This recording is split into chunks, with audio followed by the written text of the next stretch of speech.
அனைவருக்கும் வணக்கம். இன்றைக்கான வீடியோவில் நாம் எதை பற்றி தெரிஞ்சுக்க போகிறோம்னா, இப்போ வர்ற பெரும்பாலான BS6 வாகனங்கள் இந்த மாதிரியான ஒரு டேங்க் இருக்கிறத பார்த்துருப்பீங்க. இது எதுக்கு கொடுத்துருக்காங்க அப்படிங்கிறத பற்றியும், இதை எப்படி மெயின்டைன் பண்ணணும் அப்படிங்கிறத பற்றியும் தான் பார்க்க போகிறோம். இந்த டேங்கோட பேர் DEF ஆயில் டேங்க். அது என்ன DEF ஆயில் அப்படின்னு கேட்டிங்கன்னா, இப்போ நம்ம வண்டிக்கு என்ஜின் ஆயில் ஊற்றுறோம், ரேடியேட்டருக்கு கூலண்ட் ஆயில் யூஸ் பண்ணுறோம். அது மாதிரி சைலன்சருக்கும் ஆயில் ஊற்றணும்.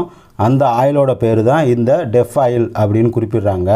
அது என்ன சைலன்சருக்கு ஆயில், அது எதுக்கு ஊற்றணும் அப்படின்னு கேட்டிங்கன்னா, BS6 விதிகளின்படி தயாரிக்கக்கூடிய வண்டிகளின் புகையோட அளவு, அதாவது நச்சு வாயுக்கள் ஒரு குறிப்பிட்ட அளவு தான் இருக்கணும் அப்படின்னு சில விதிமுறைகள் இருக்குது.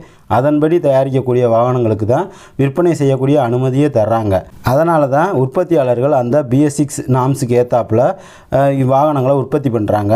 அதை எப்படி பண்ணுறாங்க அப்படின்னா, சைலன்சரில் வரக்கூடிய நச்சு வாயுக்களோட இந்த டெஃப் ஆயிலை மிக்ஸ் பண்ணும்போது அது கெமிக்கல் ரியாக்ஷன் ஏற்பட்டு வெளியே வரும்போது வேறு விதமான நச்சு வாயுக்களாக வெளியே வருது.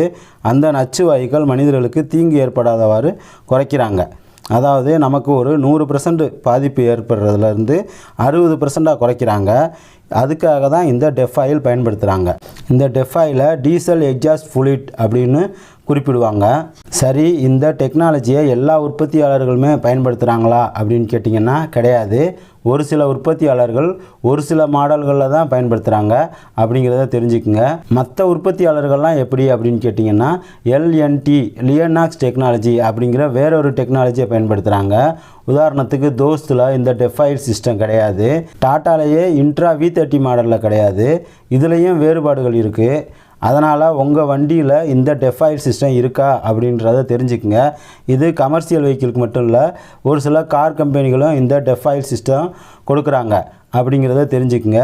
ஆனால் டீசல் வண்டிகளுக்கு மட்டும்தான் இந்த டெக்னாலஜி இருக்குது. பெட்ரோல் வண்டிகளுக்கு இது கிடையாது. சரி, இப்போ இந்த டெஃப் ஆயில் மெயின்டெனன்ஸ் எப்படி பண்ணணும் அப்படிங்கிறத தெரிஞ்சுக்கலாம். வண்டியோட மாடலை பொறுத்து இந்த டெஃப் ஆயில் டேங்க்கோட கெப்பாசிட்டி லெவல் மாறுபடுது. ஒரு சில வண்டிகளில் 10 லிட்டர் பிடிக்கும்படியாக இந்த டெஃப் ஆயில் டேங்க் இருக்குது. ஒரு சில வண்டிகளில் 25 லிட்ரு 15 லிட்ரு அந்த மாதிரி மாறுபடுது. அதாவது பஸ்ஸு, லாரி இந்த மாதிரி வாகனங்களுக்கெல்லாம் டெஃப் ஆயில் டேங்கோட லெவல் மாறுபடுது. ஒவ்வொரு 1000 கிலோமீட்டருக்கும் 1 லிட்டரு டெஃப் ஆயில் லெவல் குறையிறதுக்கு வாய்ப்பு இருக்குது. இது என்ஜினோட சிசியை பொறுத்து மாறுபடும். ஒரு சில வண்டிகளுக்கு, இப்போ பஸ்ஸு, லாரி போன்ற வாகனங்களுக்கு 1000 கிலோமீட்டருக்கு 2 லிட்டர் அளவுக்கு கூட குறையும்.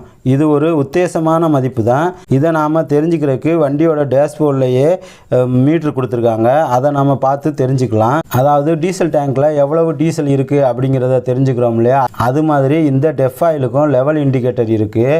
அதை பார்த்து தெரிஞ்சுக்கலாம். சப்போஸ் இந்த டெஃப் ஆயில் இல்லாமல் வண்டியை ஓட்ட முடியுமா அப்படின்னு கேட்டிங்கன்னா நிச்சயமாக முடியாது.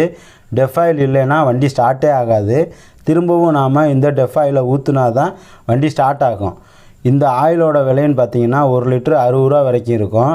ஆனால் இந்த ஆயில் பரவலாக இன்னும் எல்லா இடத்துலையும் கிடைக்கல. அதனால் எப்போவுமே இந்த ஆயிலோட லெவல் குறையாமல் பார்த்துக்கணும். வண்டியில் ஒரு 5 லிட்டராவது வாங்கி வச்சுக்கிறது நல்லது. டீசல் இல்லைன்னா கூட ஒரு 3 கிலோமீட்டர் தூரத்துக்குள்ளே ஒரு பங்க் இருக்கும், நாம் டீசலை வாங்கிடலாம். ஆனால் இந்த டெஃப் ஆயில் இன்னும் பரவலாக எல்லா ஸ்பேர் பார்ட்ஸ் கடையிலையும் அவைலபிளாக இல்லை. அதனால் வாங்கி வண்டிக்குள்ளேயே வச்சுக்கிறது நல்லது. டெஃப் ஆயில் பார்க்குறதுக்கு இந்த மாதிரி தான் இருக்கும். டெஃப் ஆயிலில் என்ன கண்டென்ட் இருக்கும் அப்படின்னு பார்த்தீங்கன்னா, 33% யூரியாவும் 67% தண்ணியும் தான் கலந்துருக்கு. நம்ம இந்த ஆயிலை அப்படியே தான் ஊற்றணும். நம்ம மேற்கொண்டு இதில் தண்ணி கலக்கிறதோ இல்லை எதுவுமே செய்யக்கூடாது. வாங்கினோமா அப்படியே ஊற்றிக்கலாம். அதே மாதிரி ஒவ்வொரு 7000 கிலோமீட்டருக்கு ஒரு தடவையும் இதை நம்ம டாப்அப் பண்ணுற மாதிரி இருக்கும். அதாவது ஒரு 5 லிட்டர் ஊற்றுற மாதிரி இருக்கும்.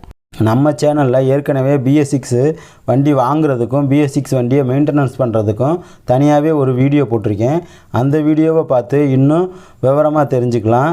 இந்த வீடியோ உங்களுக்கு பிடிச்சிருந்துச்சின்னா நம்ம தமிழ் மெக்கானிக் சேனலை சப்ஸ்கிரைப் பண்ணி வச்சுக்கோங்க. மற்றவங்களும் பார்த்து பயணம் அடையட்டும் அப்படின்னு நினச்சிங்கன்னா ஷேர் பண்ணுங்கள். நன்றி, வணக்கம்.